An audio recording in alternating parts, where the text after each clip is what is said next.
There is a prophecy over 2,500 years old that specifically points to the period we are living in now. And what is most impressive is that this prophecy is not arbitrary. Rising line, we destroyed missiles, and we destroyed a lot of the beneath the streets of Jerusalem that no one predicted. No warning, no announcement. And the people who saw it stopped walking. Not because of an explosion, not because of a siren, but because something ancient, something that had been sleeping beneath the surface for a very long time, suddenly woke up. And what happened next wasn't just unusual. It was the kind of thing that makes you pull out your Bible and start reading with completely different eyes. Jerusalem moves at its own pace. It always has. The streets are narrow. The stones are old. The air carries something that is hard to name but impossible to ignore. People who visit for the first time often say the same thing, that it feels like the city is alive.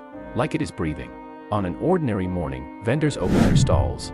If this message speaks to you, take a moment to like this video and share your thoughts below. Leave a prayer in the comments and stand firm in your faith. Worshippers walk toward their sacred places. Children weave through alleyways that have existed for centuries.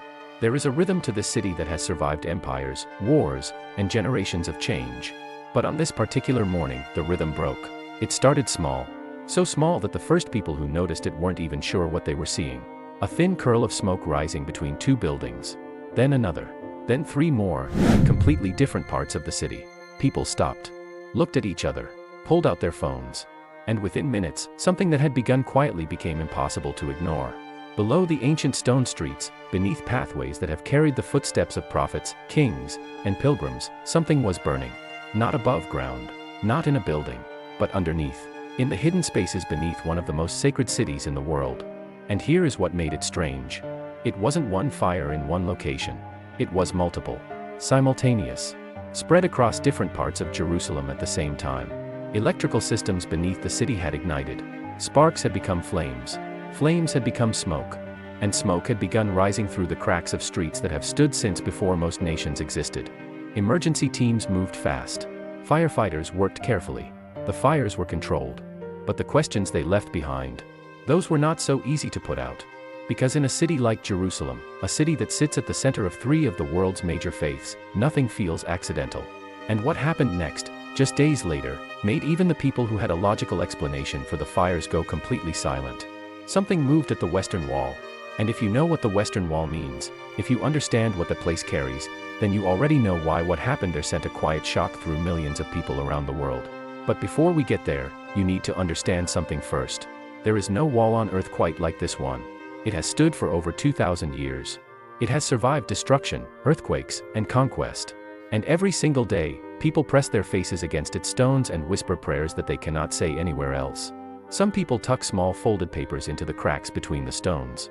Those papers carry the deepest wishes of their hearts. Things they haven't told another human being. Things they've only trusted to God. This wall is not just architecture. It is memory. It is grief. It is hope pressed into ancient stone. So when something shifted, when a section of those stones visibly moved, the people standing nearby didn't reach for their phones first. They went silent. Dust moved through the air, slowly, like something exhaling. And for a brief moment, everyone standing in that courtyard felt the same thing, that they were witnessing something they did not have words for. Engineers later explained it. They said it was age, pressure, natural wear, centuries of weight doing what weight eventually does. And that explanation is reasonable. But then someone recalled a verse. A moment in the Bible where Jesus was entering Jerusalem and the religious leaders demanded that his followers be quiet. And he said something that very few people have forgotten since. He said, if they stay silent, the stones themselves will cry out. Now think about that for a moment. Not as a theological debate. Not as a doctrine. Just as a human being standing in front of a wall that has existed for 2,000 years, watching it move, in the same city, in the same week that fire rose from beneath the ground. Coincidence? Maybe. But here is where this story takes a turn that no one was expecting. Because while Jerusalem was processing these two events, while people were still asking questions and searching for answers, something was happening in the skies above the region that brought an entirely different kind of fear. Missiles. Not from history. Not from a textbook. Real missiles. Real targets. Real consequences. And the nations involved are names that appear, not just in today's news, but in some of the oldest prophetic texts ever written. What was happening in the skies above the Middle East was not separate from what was happening on the ground in Jerusalem. It was connected. and the connection will make you stop and think. For years, the tension between Israel and Iran has been building quietly, behind closed doors, through proxy forces, through political pressure and coded threats. Most people watched it from a distance and thought, this is just how that region works. It has always been tense. It probably always will be. But something changed. The threats stopped being quiet. The actions stopped being coded. And what had been a slow, background conflict suddenly moved into the open, with missiles crossing borders, defense systems activating, and civilians in multiple countries waking up to sounds they had never heard before. This was not a skirmish. This was not a warning shot. Multiple nations became involved. Regional allies were called upon. And the language being used, by leaders, by military officials, by international observers, shifted from cautious diplomacy to something far more serious. People who track global conflict for a living said they had not seen escalation at this speed in decades. And at the center of it all, Israel. Small in size, enormous in significance. A nation that has been surrounded by adversaries since the moment it was re-established. A nation that, whether you are religious or not, you have to admit carries an almost impossible weight of history. Now here is where this becomes something more than a geopolitical story. Because if you open the Bible, specifically the prophetic books, and you read what was written thousands of years ago about the end of this age, certain things stand out immediately. Nations turning against Israel. Conflict rising from the north and the east. A time of pressure and confrontation surrounding Jerusalem specifically. These are not vague descriptions. They are detailed, specific, and they were written long before the nations involved even existed in their current form.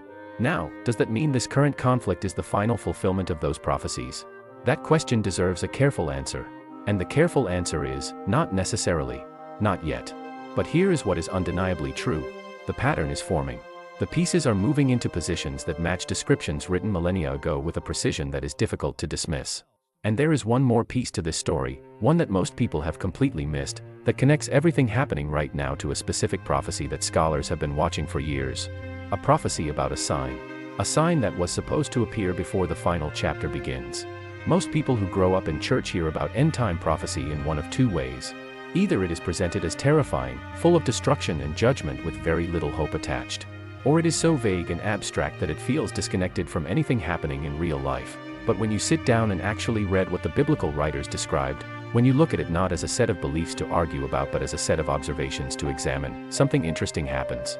It starts to look like a checklist. Not a checklist written in panic.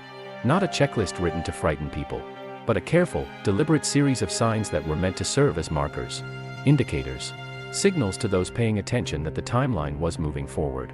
The writers described increased conflict between nations. They described instability in familiar places. They described events in and around Jerusalem that would feel both physical and spiritual at the same time.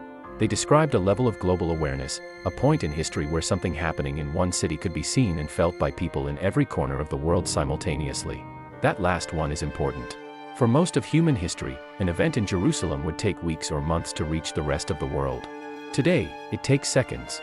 The very fact that millions of people across different countries and time zones are watching, discussing, and reacting to events in Jerusalem in real time, that itself is something the ancient writers seem to anticipate. And within this framework of signs, there is one that keeps coming up in conversations among biblical scholars. One that has been debated and studied for decades. One that many believed would only be recognizable in hindsight. Until now. Because what happened in Jerusalem recently, the fires beneath the ground, the movement at the wall, the escalating conflict in the skies, when you lay these events alongside the specific language of certain prophetic texts, something aligns. Not loosely. Not if you squint. Precisely. And the scholars who have spent their careers studying this are not the ones saying it loudly. They are the ones who have gone quiet. Because sometimes, the most powerful response to seeing something you have been waiting for, is silence. But here is what they are not saying publicly that you absolutely need to hear. There is a particular kind of care that religious scholars learn early. They learn not to make bold claims about timing. They learn to hedge. To qualify. To say, this could be significant, rather than, this is it. They have watched too many people make confident declarations about prophetic fulfillment, and then watch the moment pass, to risk their credibility on a single event. But off the record, in private conversations, in study groups and prayer circles that do not make it onto news feeds, the tone is different. Because what is happening right now is not one event. It is a cluster.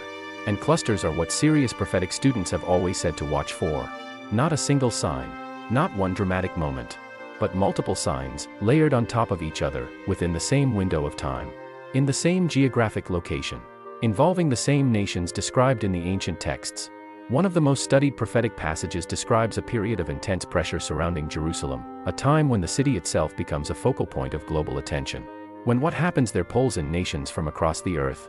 When even the physical landscape seems to respond to the spiritual weight of the moment. Fires rising from beneath the ground. Stones shifting at the most sacred site in the city. Missiles in the skies above the region. Nations choosing sides. And billions of eyes, across every culture, language, and time zone, watching.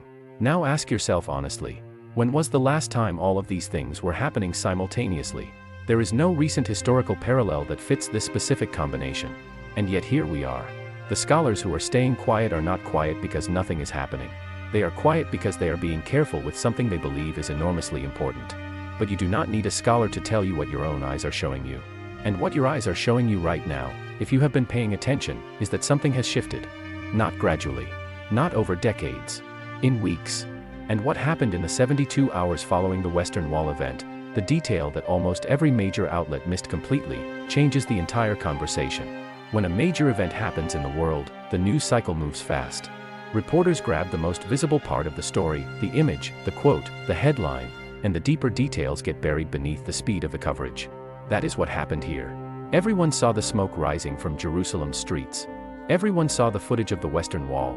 Everyone tracked the missile exchanges between Israel and Iran. But almost no one stopped to look at what was happening at ground level, among ordinary people in Jerusalem, in the hours and days that followed. Because what was reported by local observers, by residents, by people who live and worship in that city every single day, was something the cameras did not capture. A stillness. Not the stillness of fear. Not the frozen paralysis of people who don't know what to do. A different kind of stillness. The kind that falls over a place when something significant has passed through it and left a mark that everyone can feel but no one can quite explain. People who had not visited the Western Wall in years went back. Not as tourists. Not for a scheduled prayer time. But because something was pulling them there. Believers from different backgrounds, people who would not normally stand side by side, were standing side by side. Quietly. Facing the same wall. Praying the same direction. Local religious leaders described it as one of the most unusual spiritual atmospheres they had experienced in their lifetimes. And then something else emerged. Reports, quiet, unverified, but consistent across multiple sources, of people in different parts of the city experiencing what they described as a deep, unexpected sense of peace. Not relief that the fires were out or that the conflict had paused. Something older than that. Something they could not explain with the events of the week. Now, you may hear that and think, that is just people responding to stress with emotion. And that is fair. But here is the thing that makes it harder to dismiss. The same reports, nearly identical in description, are coming from believers in different countries who have no connection to Jerusalem. People who have not been watching the news. People who simply woke up one morning recently with the same quiet, unexplainable sense that something had changed. Something had moved. And if that is true, if something genuinely shifted in the spiritual atmosphere, then what comes next in this story is not a comfort. It is a warning. Every prophetic framework, whether you approach it from a Christian, Jewish, or broadly spiritual perspective, carries the same internal structure. A sign is not the end. A sign is a signal that the end of one chapter and the beginning of another is approaching. And that distinction matters enormously. Because the reaction to a sign determines what happens next, not globally, but personally. The ancient writers were not writing headlines. They were writing instructions. They were saying, when you see these things, here is how to respond. Not with panic. Not with paralysis. Not by stockpiling supplies or retreating from the world. But with clarity. With purpose. With an honest examination of what you believe and who you have chosen to be. The warning inside the prophecy is not about missiles or fires or moving stones. Those are the attention getters. The warning is quieter than that. It is about the condition of the heart during a time of visible signs. Because here is what the text described consistently: when signs become visible, two groups of people emerge. One group is stirred. They feel the significance of the moment. They return to their faith. They make decisions they had been putting off. They reach out to people they had been avoiding. They prioritize what had been drifting to the background of their lives. They wake up. The other group sees the same events and explains them away. Not because they are unintelligent. Not because they are bad people. But because explanation is more comfortable than examination. Because if something is prophetically significant, it requires a response. And a response requires a decision. And decisions are hard. The warning is simply this. Do not be the second group. Not because of what happens to them on a global scale. But because of what quietly happens inside them over time. The slow erosion of spiritual awareness. The growing distance from what they once believed, the day they realized they were watching history and missed it. Now, this is the part of the story where most people expect a list. A set of action steps. A comfortable conclusion wrapped in reassurance. But what is actually happening right now, what the signs are pointing toward, does not end comfortably. Because there is one final development. Something that happened very recently. Something that was not in the original reports. Something that connects every thread of this story into a single, undeniable conclusion. And it involves a date. Dates matter in prophetic study. Not because prophecy works like a calendar, it does not. No serious student of scripture will give you a specific date and tell you something definitive will happen on that day. But patterns of timing, the way certain events cluster around certain seasons, certain anniversaries, certain convergences of the ancient Hebrew calendar, have been observed and documented for centuries. And what is drawing attention right now is not one date. It is a convergence. The fires beneath Jerusalem. The movement at the Western Wall. The escalation between Israel and Iran. The unusual spiritual atmosphere being reported by believers across different countries. All of it, within the same narrow window of time. And that window of time aligns with a period on the ancient biblical calendar that has historically been associated with major turning points in the story of Israel. Not once. Not twice. But across multiple historical events of enormous significance, the destruction of the temple, the fall of Jerusalem to various empires, the re-establishment of the nation in the modern era, the timing keeps pointing back to the same season on the ancient calendar. And that season is now. Or more precisely, we are at the edge of it. The opening days of a window that scholars of biblical timing have been marking for years as one worth watching. This does not mean the world ends next week. It does not mean the final chapter begins tomorrow. But it does mean that the people who have spent their lives studying these patterns are not sleeping well right now. Not from fear. From recognition. There is a difference between seeing something you hoped would never come, and seeing something you always knew was coming but never expected to witness in your own lifetime. The second feeling is what is moving through certain circles right now. And if the pattern holds, if the convergence of timing, location, and events continues to tighten over the coming weeks and months, then what we are watching right now is not the story. It is the introduction to the story.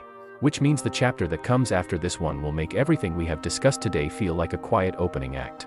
And there is one thing, one final, specific detail, that has not been covered anywhere else. A detail buried in the original reports. A detail that, once you hear it, reframes every single event in this video from the beginning. Go back to the beginning of this story. The fires beneath the streets of Jerusalem. Multiple locations. Simultaneous. Unexplained by a single point of origin. Now consider what sits above those streets. Not just ancient stone and modern infrastructure, but layers. Literally layers of history built on top of each other over thousands of years. Each civilization that occupied Jerusalem built over what came before it. Which means beneath the surface of the modern city lies an archaeological record of almost everything the Bible describes. Walls from the time of David. Tunnels from the time of the Second Temple. Pathways used by people whose names appear in Scripture. And in recent years, archaeologists working beneath the city have been making discoveries that keep rewriting what we thought we knew about the ancient history of this place. Here is the detail that almost no report connected to the recent fires. In the weeks immediately before the underground electrical systems ignited, a new section of excavation had been quietly opened in an area directly adjacent to one of the most historically significant zones beneath the city. The excavation was not announced publicly. It was not reported in mainstream outlets. But it was confirmed by independent sources with access to people working in that area. And what they were looking for, what the excavation was specifically targeting, was a structural element described in ancient texts as a marker. A physical marker. Something that was deliberately placed to indicate the location of something far more significant. The fires interrupted the excavation. The site was sealed temporarily for safety reasons. And when teams returned after the fires were contained, they found something in the excavation space that was not there before. Something that had apparently been uncovered by the disruption caused beneath the ground. What exactly was found has not been publicly confirmed. But the people who have seen it are not talking about electrical faults anymore. They are not talking about natural wear on ancient stones. They are talking about something that, if verified, would not just fulfill one prophecy. It would trigger the beginning of a sequence that billions of people across the world have been told to watch for. And the decision about whether to announce it publicly, or keep it sealed beneath the streets of Jerusalem, is reportedly still being made right now. The city is waiting. And so is the world.